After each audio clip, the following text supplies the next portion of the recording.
my commuting powers. And I actually think if you're a woman, that might be the worst moment J.D. Vance had, because he was going to mansplain right over that mute button.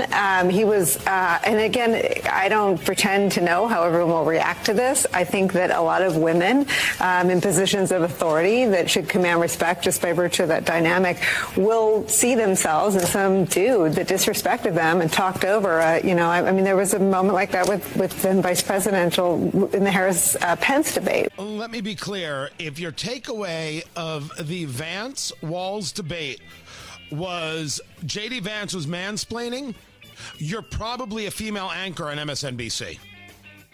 And that's all. Oh, no, wait, you could be this doctor here, this doctor on social media who said, J.D. Vance talking over the female moderators. We women have all been there, overtalked by an entitled mansplainer. Well, what's the difference between being an anchor, a female anchor on MSNBC, or being just a troll on Twitter? Honestly, I think the difference is the camera. Tony Katz today, 833-468-8669, 833-GOT-TONY. I want to let you know now, I want to give you fair warning, ladies and gentlemen, because I worry about you, because I care about you, because I do not want you to be triggered. There's about to be some mansplaining up in here. My God, okay, it's happening. Everybody stay calm. What's the procedure, everyone? What's the procedure? Stay calm. Wait. What's going on? Holy crap, I am freaking out. I, Tony Katz, am about to mansplain the mother out of this debate. I'm going to be mansplaining so much, some of you are going to get pregnant. That is the level of mansplaining that's about to go on. I'm a man, ladies and gentlemen, and I explain things. It's my job. And ladies, I swear, if you're offended by it, or if you know somebody offended by it, guaranteed you should A, get help, or B, stop being that person's friend. There's nothing that J.D. Vance said that was wrong when he had two moderators who were interrupting him as he was trying to explain what temporary protected status is regarding Haitian immigrants. He was in the right. And for Norah O'Donnell and Margaret Brennan to try and stop him from actually setting the record straight, that was the malpractice. That was the problem. And if you cannot say to a female moderator, hey, wait a second, you're getting this wrong. You're misrepresenting my position. I have the right. It is necessary for me to get it right for the American people who are going to be voting for president and vice president of the United States. If that's mansplaining, then women can't moderate debates. We're done. All out, all clean, all through, all set. The problem with that argument is that it is very insulting to women out there who aren't somehow offended by this level of insanity. This is leftist talk, not rational talk. Normal women aren't offended by a man explaining himself, explaining his position, because normal women, by definition, are normal and are not completely insane and pretend weak. Remember, Nicolle Wallace, who you heard there from MSNBC making this statement, is pretend weak. This is just something you say. This isn't real. She's not really offended. She just wants other people to make the claim of being offended, so therefore they have something to talk about. Oh, look how offensive J.D. Vance is, the way he mansplains. Oh, it's just gross and disgusting. Now is the time for a woman. The future is female, which, so we're clear, is one of the more dystopian things I have ever heard. The people who wear those shirts and make that statement, the future is female. Not the future is a good time. Not the future is going to have loads of bourbon. Not the future is going to involve finally the flying cars we were promised on the Jetsons. Oh, hell no. The future is female. Well, after that happens, it kind of dies out pretty quick. What? I'm just taking their argument to its end conclusion. Their argument is ugly. Their argument is just gross and weird and not. Their argument is this weird kind of reverse Handmaid's Tale, which might be a sexual thrill for them, but it won't be sexual for long. That much is true.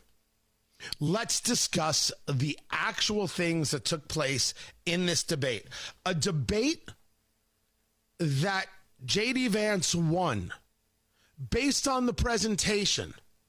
Don't ask me about the actual content, because one of the things I learned from this debate is that conservatism is alive and well, just not in anybody running for president or vice president. It's not. It's if you're defending saving Obamacare, chances are we have a serious disagreement about our politics. He's a populist. He is what he is. And there were a series of subjects that did not get discussed in this debate that should have. Let us, for the moment, leave that to the side. And let us address the fact that J.D. Vance, on every single question, sans the last ridiculous, pathetic question from Norah O'Donnell and Margaret Brennan about January 6th. He leaned into every question. He had an answer for every question. He wasn't reaching for the answer. He had it. You could see the Rolodex spin to the subject. He pulled out the index card and he started talking.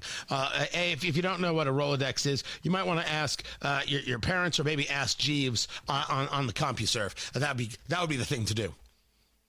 That's a hat tip to Fingers Malloy right there. He had the answers.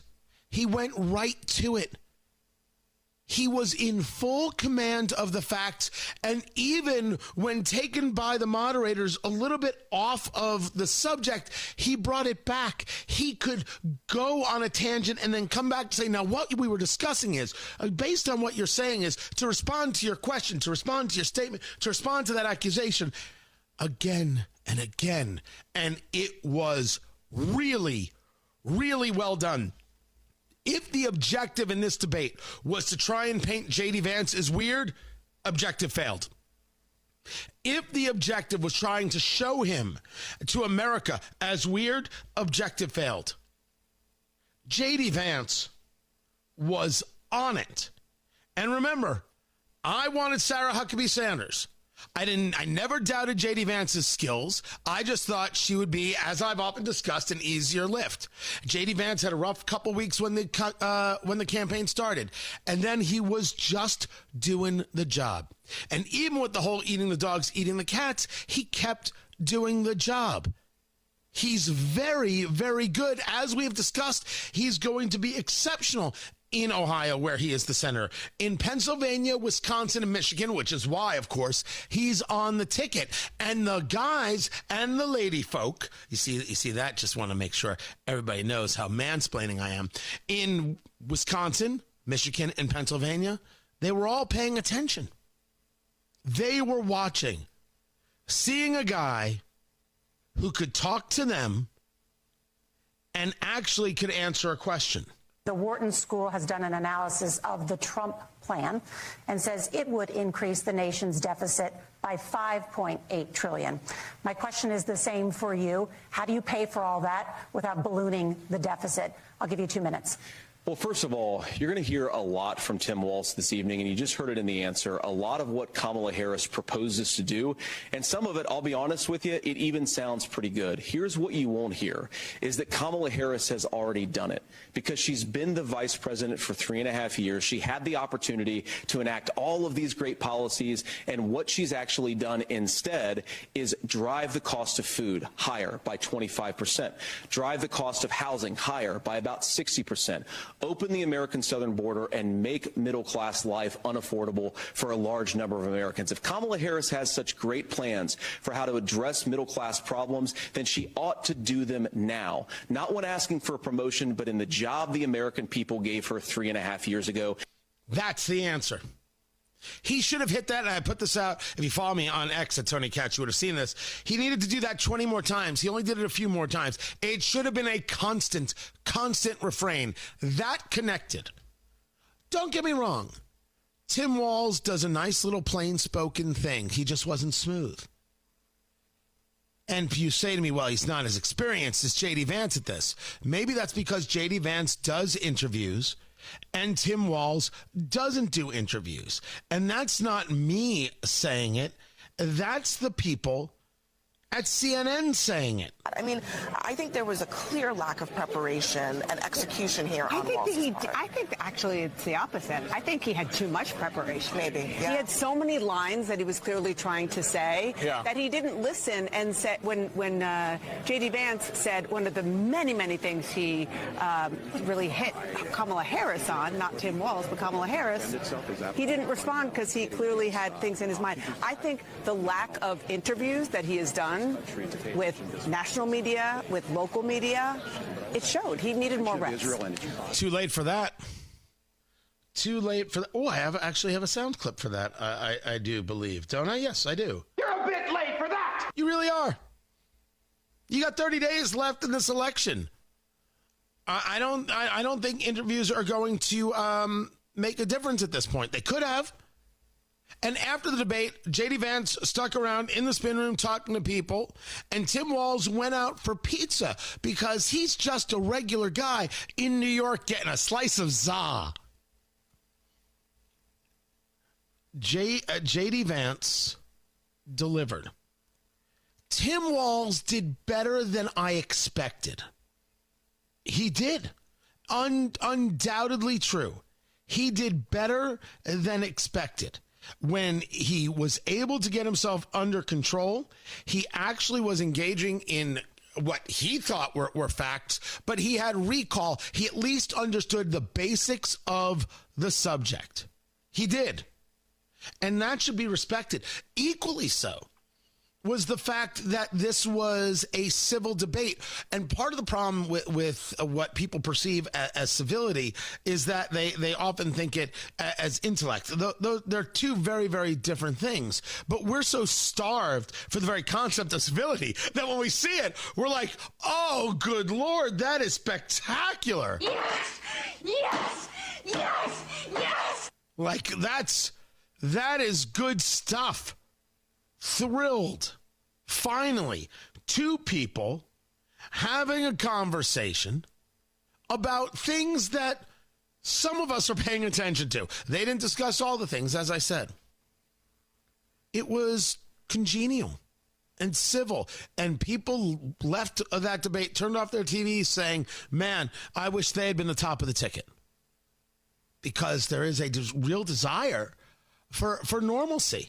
I put forth to you that was the objective of each campaign, and I don't believe actually how they feel. Remember, it's Tim Walz who created the entire meme around J.D. Vance about being weird. These are not such congenial people. They just played the part on TV. That's what took place. But Vance did better than I expected. And I expected, Walz did better than I expected. Vance actually did much better than I expected. I expected Vance to try and get under Walz's skin. That did not happen.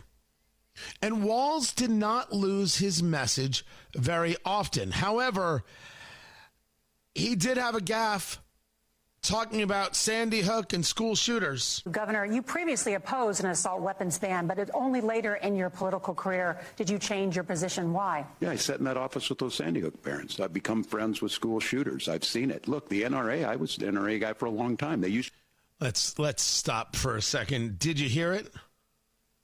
Did you hear it? Yeah, I sat in that office with those Sandy Hook parents. I've become friends with school shooters. Become friends with school shooters. I've become friends with school shooters. I've become friends with school shooters. I've become friends with school shooters. Yeah, that's bad. And I put out on X, follow me at Tony Katz. The difference between me and Tim Walz, I am not friends with school shooters. And someone's like, oh, how dare you? It was clearly a gaffe. You know what he meant? That was so cheap for a public figure like yourself. First of all, thank you for the compliment. Thank you. Thank you. Happy to be a public figure, ladies and gentlemen. No, please. No, please stop. You're embarrassing me. Louder, would you? Secondly, take a joke. And third, he said the words. And if Trump had said the words, that's all you people would talk about. A lot of memes come from this. Not only what Tim Walz said right there, his response about China, which we will get into, and of course, how he looked.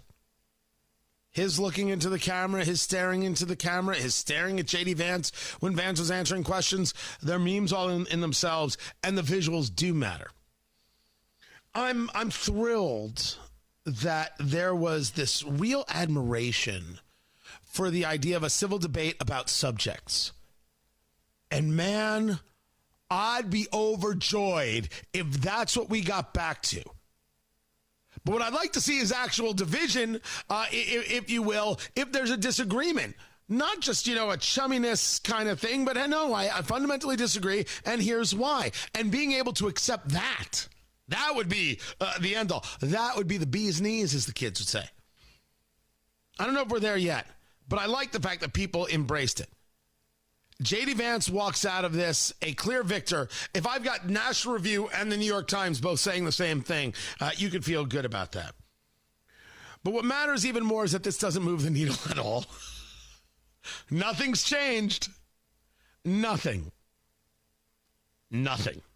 I'm Tony Katz. This is Tony Katz Today.